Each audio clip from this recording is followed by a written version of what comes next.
Alan Shaw, welcome to another Market Technicians Association's annual symposium. Well, thank you. You're certainly a very famous face here. Well, I don't know about that, but I understand you started in the financial markets in 1958. How have you seen technical analysis develop over the years? Exponentially. To give you one quick word for an answer, acceleration of the rate of change, which we were taught by Alvin Toffler, was something that we should be aware of, and it doesn't manifest itself any more than in the stock market and in the development of technical research. And do you see the markets changing now with the rise of algorithms, the rise of Chinese retail traders? I can't really answer that question because I wasn't around really when slide rules were the only computer. Well, I was, but as long as everything's kept on a log basis instead of a nominal basis, I think things will be fine. I mean, I don't find anything more disturbing than somebody showing me a chart of a 20,000 level Dow Jones Industrial Average on an arithmetic scale. I mean, it's ludicrous. Somebody said yesterday the market dropped 40 points. It crashed at the end of the day, was the news last night. 40 points on $20,000 is a drop in the bucket. That's how things have changed a little bit. So the lack, I think, of grasping really what the level of the indices are and how that fits in a historical context. Brilliant. And what advice would you give to someone starting in the markets right now? Well, don't be too optimistic about opportunities, I guess, listening to last evening's speech. I mean, the sell side of the street is completely diminished almost. I mean, I did a little doodling the other day of the family tree of my former firm, Smith Barney, and between Smith Barney and the predecessor Harris Upham, which is where I started in 1958, there are 63 brokerage firms in that amalgamation. Talk about an allogram, this amalgamation. I mean, so what doesn't leave too much employment opportunity, does it? So it might actually be a smart thing for someone to try to strike out on their own if they've got the wherewithal to do it. And if they're going to start learning technical analysis, is there one book you think they should start with? Well, I'll give you the standard answer to that.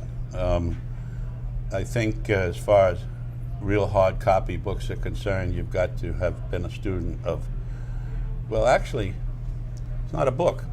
Go to a library and get the editorials of the Wall Street Journal written around 1902. And you'll be reading the writings of Charles Dow, who was the editor of the paper then. And you'll find that he actually used that editorial space to express his stock market views. And it was over the years when he compared, he created the industrial average, he made up the railroad average, and he had a very strong thought process that when those averages moved in sync in one direction or another, they were forecasting the economy. The companies that make the goods and the companies that transport the goods. And that became known over the years as Dow's theory. And that was really one of the beginnings of technical analysis because it was only looking at price, which is what technical analysis is all about, looking at price and the exigency things like volume, relative performance of price to a measurement, and all those things. Brilliant. Yeah. And you see great value in the Chartered Market Technicians designation? Oh, absolutely. Absolutely. I mean, you're talking to a biased person whose designation was awarded because I wrote the test. I wrote the first one. Yep. Most of it, yep. I'll say. Yeah, I mean, particularly now that we have, and Ralph was so, my protege, Ralph Acapora, was so meaningful in getting this accomplished, the recognition of the CMT award as to being equal to the CFA award, so to speak. And I'll tell you, the CFA is a much harder test, having failed it twice. And so you must be very pleased to see the growth of the MTA internationally. It's very much so. I mean, it's overwhelming, really. It's for me to step back and see, because when we started out, really, it was a group of us that would meet in Manchester, Vermont once a year for something called the Contrary Opinion Forum. And the technical analysts from Boston would travel west, and those of us in the city would go north, and we'd sit for a weekend up there giving presentations for Jim Fraser, who Fraser Publishing Company. Jimmy passed away a year or so ago, but he was a protege of Humphrey Neal, who developed the contrary opinion theory. There was such a real thing. But this is where minds started to intermingle, and the MTA got its origins really up there.